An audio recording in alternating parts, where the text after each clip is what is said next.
School. Hi. How are you doing today? Great, how are you? Not too bad. What are you making? Today I'm just getting ready to make some jumbles, type of cookie of the day. So I'm just getting the fire ready. Still pretty early in the day, but this is your officer's day kitchen. So there'd be a hired civilian chef working here for your officers next door. Oh, that sounds amazing. Thank you.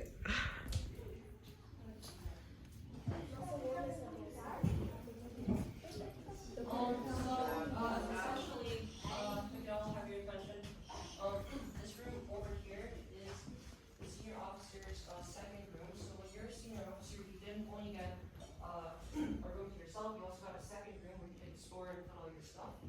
As you can see, the senior officer, you have a lot of things. A desk for your studies, for instance, or just for correspondence.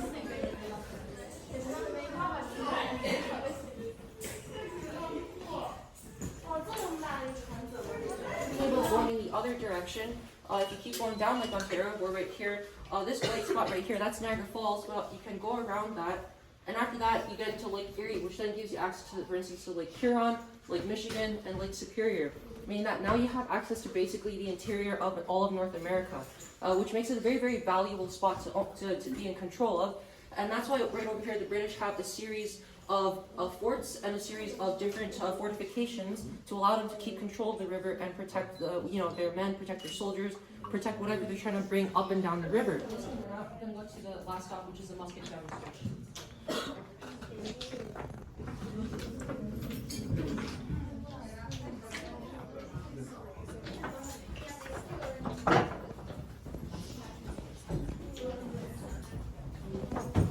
So welcome, ladies and gentlemen. My name is Pete, and my weapon is called the Short Land Pattern Tower Flint Lock Smooth Bore Muzzle Loading Musket. Now, I can assure you that 200 years ago, nobody had the time, nor the patience, I suspect, to say, "Hey, Pete, can you hand me my Short Land Pattern Tower Flint Lock Smooth Bore Muzzle Musket, please?" So the name of the weapon's reduced down to 2 words, and Brown Bess are the chosen 2 words. 3 main pieces make up a musket. Armies buy the pieces separately from their makers. The makers send the pieces individually to an assembly plant, and the Tower of London's a pretty good example of an assembly plant in our period. At the Tower and places like it, the 3 pieces are put into the final package. So when the soldier receives the weapon, rather famously, he receives it lock, stock, and barrel.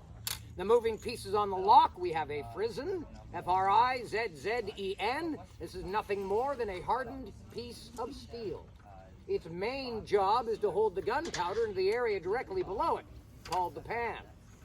The other moving piece, the hammer. In the jaws of the hammer, we have a flint. Flint is a stone that's hard enough to maintain a sharp edge, sharp enough to dig in and scratch off pieces of metal. At a high enough rate of speed, the pieces of metal form sparks, we hope. Those sparks fall down into the pan, we hope. That ignites the gunpowder you put in the pan, we hope. That ignition goes through a small hole on the side of the barrel, we hope. And that sets off the main charge.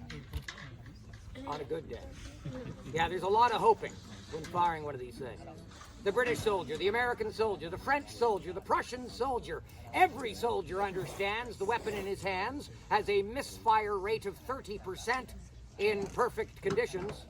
So when there is no wind, when there is no rain, when there is no humidity, you can count on the weapon going bang 7 of 10 times. It sounds ridiculous. I will do my best to make sure this one operates properly today. Now, there are some prerequisites, things you needed to have before you were allowed to join this army. Prior to 1811, you had to be 5 foot 6 inches tall, 16 years of age. You need to be a male, and you had to have somewhere in your face at least 2 teeth. And that's one of these things here. Simply put, this is a paper tube. It contains 110 to 120 grains of black powder. Had this been a live round, to be a white piece of paper instead of blue for blank, and you would have seen our projectile, a .68 caliber soft lead musket ball attached down here at the bottom. .68 caliber, .68 of an inch. It's a massive projectile. Of course, we don't fire live ammunition today. We find it cuts down to repeat visitation. But the twist at the top is where the teeth come in handy. Because during the loading procedure, you're holding the weapon in the left hand. You do not have time to untwist it. And if you're missing the teeth, it's a lousy afternoon trying to gum your way through the paper. So you had to be able to bite open the top of the cartridge, pour some of the powder into the pan, close the frizzen to hold the gunpowder tight, cast about. Now the rest of the powder, the paper, and the ball with the ball on top goes down the barrel. The rammer is used to seat that cartridge at the bottom, put the rammer back, and you're ready to fire one shot. Well, I can see how impressed you are. And frankly, you're right. It seems like this would be the very last thing you'd want to have in a battlefield today. But 200 years ago, this is the machine gun of the day. In the hands of the right person, this thing can produce anywhere from 3 to 6 rounds a minute. Now, I know that's based on the fact that we have a competition here every year, a speed loading competition. I've done well over the years. I've got 12 seconds on the trophy. I've got 10 seconds on the trophy. But the guy who won last year, 9 seconds. I know, I hate him too. But it'd be very difficult to do another 9-second load and another 9-second load and another 9-second load, but it's plausible. The second round to be a rapid fire, so to speak, where I try and get this thing to go off as quickly as possible. I sincerely hope I don't have to go into details about misfires, but I'll make you a deal. As long as you promise to stay on that side of the pathway, I promise to stay on this side. I'm going to use the 1804 platoon loading exercise, a step-by-step procedure used to teach the soldiers how to load and fire their weapon. You'll see all the steps the first time, but the second time I go through it, I go faster, so you may not see the steps, but they are still there. With blank, cartridge, prime, and load. So you move the musket to the right-hand side of the body. Open the frizzen to expose the pan. The next order is handle, cartridge. Reach back, grab onto a cartridge, bite off the top.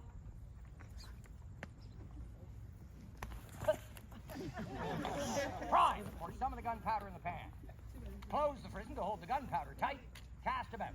Now the rest of the powder, the paper, and the ball, if there was one, now goes down the barrel. The rammer is used to seat that cartridge at the bottom, and I cannot stress how important it is to put the ramrod back. Some people think it's an excellent projectile. I don't disagree. I just think it's an awkward projectile.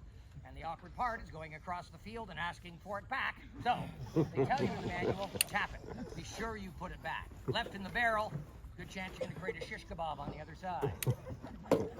Hey, ready? Set. Fire. Good job.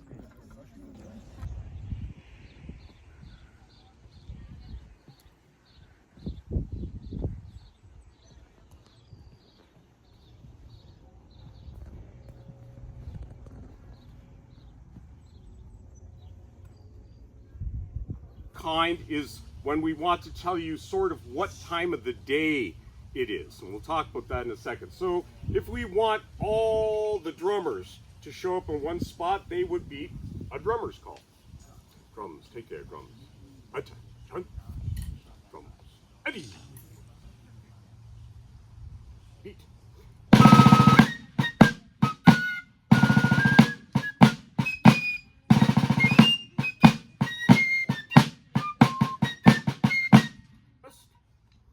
If we want to identify a time of the day, let's say like when you're going to get up, that would be at 3:30 in the morning. And the drums would beat inside the blockhouse, which was pitch dark.